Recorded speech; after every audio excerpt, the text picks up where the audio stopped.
Now, for those who are looking to write aleatoric material without just pressing a key in Symphobia or a Spitfire library, are there conventions for getting this kind of technique? I mean, in this case, it's just written out random pits, slow to fairly fast. So there's no real indication of what range or anything else. Are there different schools of thought?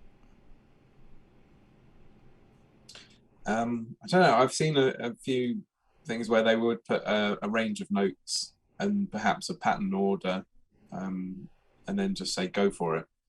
But yeah, I mean, it kind of works with just text as well. If you just want it to be completely free and ad lib.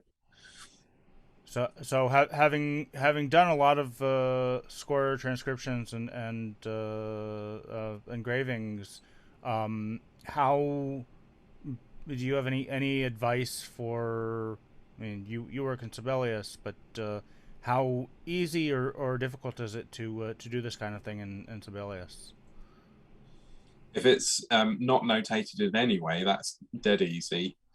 Um, if you want to put in maybe a small pattern, I tend to use like 30-second notes using US parlance or demi-semigravers. And then there's a note head type which has no stems or anything. And then you just put a box around it.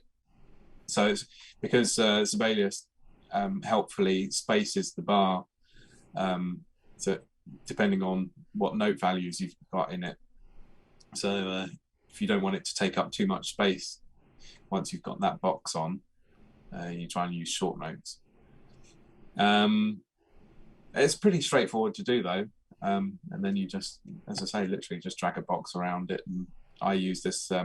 This is actually a beam um, that I draw on and extend to the duration of what you want to be playing. All right. Trevor Howard asks, what would they rather see for bar four direction, or this being bar four? Is this their string player's preference uh, Well, I am a string player. I'm a violinist, so oh, right. I would be So what would happy. you rather see, or I would probably rather see some kind of indication of what note range you want me to play in, because otherwise, that's going to be the first question, and you're kind of wasting time. Um, I was wondering that too. As a musician, sight reading what I see here, it's left pretty open. I mean, I guess the implication is somewhere in the middle range where the C and D flat was just playing, but the viola has no such context, so it's mm, really random. If I was in the studio, I'd be like, I don't know what I'm doing, but I'll just try something, and then they'll tell me if they want something different. yeah, so and I guess when we look at Alien, we'll see how that contrasts in terms of the aleatoric notation. Mm. yeah, Jordan, you certainly will. In fact, I think that the queue I just pinged across to you has some boxed notation, so that's slightly different again. Jordan asks a really good question. What do we think of using stemless note heads to emphasize the fact that there are no specific rhythms? That's something you can do because at least with stemless note heads, you're giving a clue as to range and maybe Yeah, even density of notes. that's the way I do it personally. Mm. There we go. So this is Slimy wakes up, Mm-hmm. and Oh, right. Oh, that's interesting. we can see here random hits moderate speed with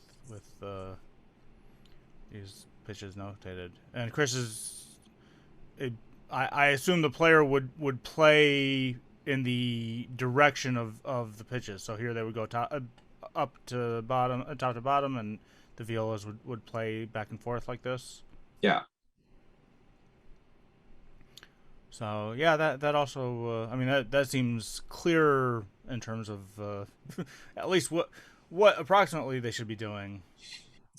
yeah, and you can see there's no. I would normally use round heads if it was to indicate specific pitches, but that's more of a kind of rough guide of direction. Right. And